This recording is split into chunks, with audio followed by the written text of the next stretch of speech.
నల్గొండ జిల్లాలో ఘోరం జరిగింది. నాంపల్లి మండలం కేతపల్లిలో మహిళా దారుణ హత్యకి గురైంది.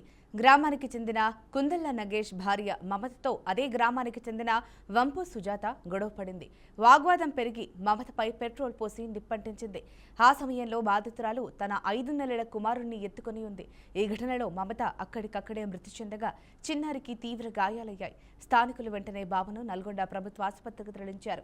సగం కాలిన గాయాలతో ఆసుపత్రిలో చిన్నారి చికిత్స పొందుతున్నాడు. మమత భర్తతో సుజాతకు వివాహేతర సంబంధం ఉన్నట్లు తెలుస్తోంది.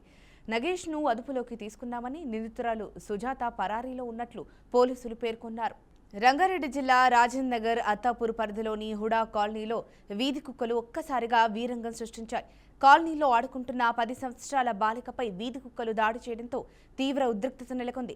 కుక్కల దాడిలో బాలిక కింద పడిపోయి పెద్దగా అరవడంతో అప్రమత్తమైన స్థానికులు వెంటనే అక్కడికి చేరుకుని కుక్కల నుంచి బాలికను రక్షించారు. అనంతరం గాయపడిన బాలికను చికిత్స కోసం ఆసుపత్రికి తరలించారు. ఈ ఘటనపై స్థానికులు తీవ్ర ఆగ్రహం వ్యక్తం చేస్తూ పలుమార్లు అధికారులకు ఫిర్యాదు చేసినప్పటికీ ఎలాంటి చర్యలు తీసుకోవడం లేదని ఆరోపిస్తున్నారు.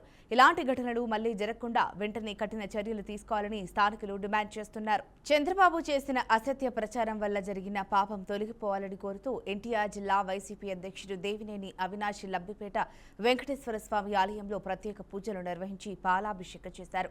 ఈ సందర్భంగా ఆయన మాట్లాడుతూ సీఎం హోదాలో ఉండి కోట్లాది మంది భక్తుల మనోభావాలపై చంద్రబాబు, పవన్ కళ్యాణ్లు అసత్య ప్రచారం చేశారని ఆరోపించారు. తిరుమల లడ్డూలో పందికొవ్వు, చేప నూనె కలిసిందని కావాలనే అబద్దాలు ప్రచారం చేసి రాజకీయాల కోసం దేవుణ్ణి వాడుకున్నారని విమర్శించారు.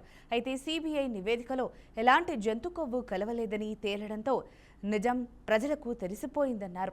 ఈ విషయంలో అబద్ధపు ప్రచారం చేసిన కూటమి నేతలు ప్రజలకు క్షమాపణలు చెప్పాలని డిమాండ్ చేశారు.